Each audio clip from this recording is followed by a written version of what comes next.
right. So, Hisam, let's start here. How much did it hurt when you first found out that the move to get you out was engineered by your own alliance? Yeah, that's devastating news to find out, right? You have to trust people in this game, and it's hard for that trust to be violated. You've only been out of the house for 12 hours at this point around, so I don't even know Right. what you know yet, right? Right. So were you aware that there was a sub-alliance within the professors called the Bye Bye Bitches? Yeah, I was aware that there were women working together, right? I was aware that Izzy, Cerie, Felicia, and Bowie probably were all together, right? And that was pretty clear.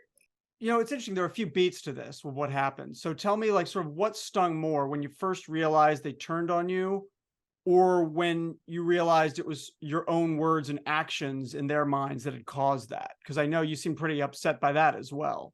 Yeah, I mean, I think the truth of the matter is they were looking for a reason to evict me. I think that they basically found that in things that I said and used that as a catalyst to move forward.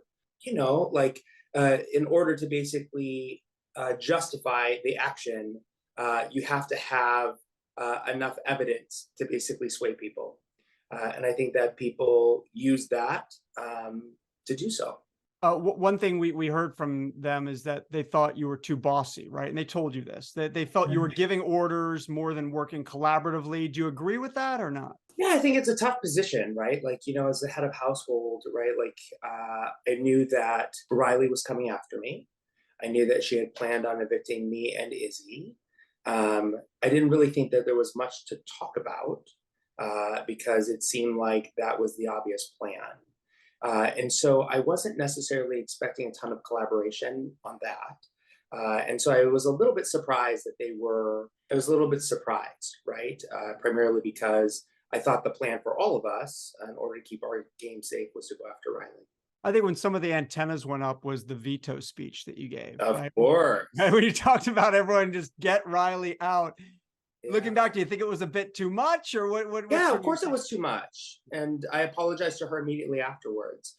I also did a lot of damage control afterwards. Like, I absolutely believe I went too far. And for that, I apologize to Riley. It wasn't intended to be so, but it obviously rubbed people the wrong way. I can see why it rubbed people the wrong way. And I'm sorry about it. And it's ultimately what cost me the game. We saw you go on, I guess we call it your apology tour, where you're Yeah, sort of my trying to apologies to make amends, which every player should do. When they think they're out, obviously go around and try and shift the tide. As you were doing that, was there ever any point, as you were making your pitch to people, where you thought maybe you had the votes to stay? Yeah, I mean, I think like after I was in the room with Felicia, Cerie, and Izzy, and they talked about putting together a different group to go to the end. Yeah, that gave me hope, of course. And the truth of the matter is that I then watched the three of them work the house. I watched them move in and out of rooms with people, and it appeared that they were talking to the people they thought that they could naturally align with. Yeah, there was a lot of hope that potentially the house would flip. And I thought it would be a wonderful redemption story. We heard you say it in your diary room sort of interviews as well, so I'm assuming it was genuine. But I mean, would you have stuck by them? Would you have been fiercely loyal to them had they kept you, or was that just what you were telling them to get them to keep you? No, I would have been fiercely loyal, right?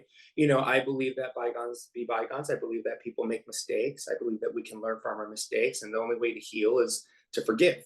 You think it was smart? Like, let's just talk about the game move of getting you out. You think that, I mean, you're a guy, so on one hand, they're thinking this guy's a big competitor. We have to take him out at some point, and maybe we don't like the way he's running the alliance. On the other hand, he's on our side, and if he's an HOH, we're safe if he keeps winning. So do you think it was a smart move to take you out? Yeah, I mean, I'm going to say, like, I think that's a smart move to take me out. I'm not sure the timing was right? Is that if I were to take me out, I think that there are other places I would be vulnerable and that I could have been a huge asset still in the beginning part prior to jury. I think like where I would be most vulnerable is after I won another HOH or during a double eviction. And that would make more sense to me when you're sort of deeper in the game. Like I'm a huge target in the house, which shields you from actually being put up or going home. And so I was just a little bit surprised that it happened so early, to be honest. We saw you say you didn't want to be in this other veto. You wanted to lay back. You'd won too much. As you were just racking up all these competition wins, On one hand, I'm sure like this is great. On the other hand, when did the bells start going off that like maybe this wasn't the best course of action? The minute I won the first veto, right? Like, the truth of the matter is that I didn't want to win that second I didn't want to win the HOH competition, right? And I think that that's pretty clear. I was hoping, actually, I knew I was safe with Jared. So I had nothing to worry about that week. And Jared just chooses the wrong door. And then unfortunately, I become the next HOH. And with that, then the only obvious target was Riley. And so I set my sights there. And that's what happened. Who's playing the best game in the house? I think probably at this moment, Corey is. Yeah, I think that he's naturally aligned with both sides of the house. I think he's playing sort of in the middle. I think that, just looking at him, he is unassuming. And so I think that Corey is like safely navigating both sides right now. How are you doing right now? Like I said, it's only about 12 hours after getting. I know what a whirlwind it is being in the house, and then I know what it is, the emotional complexities of then being voted out of the house, and then also adjusting just to being out of the house on another level. So, how are you doing right now, 12 hours after the fact, and sort of readjusting to society? Yeah, I mean, I would say I'm doing as well as I can be doing, right? Like, this is a new experience for me. It's a new adventure. I'm ready to move on to the next thing in my life. I'm ready to get back to my job. I'm ready to go back to like working with people. I'm ready to go back to performing. I'm ready to see my dog. I'm ready to see my family and friends. There's a lot that I'm looking forward to. And so what I will say is that although I didn't win and although I was evicted sooner than I had hoped, the moral of the story is that there's still lots of optimism. I'm an optimistic person. And I'm hopeful that something good will come out of this experience. And I'm hopeful about the things that are coming and the things that I will get to do now that I'm not in the house.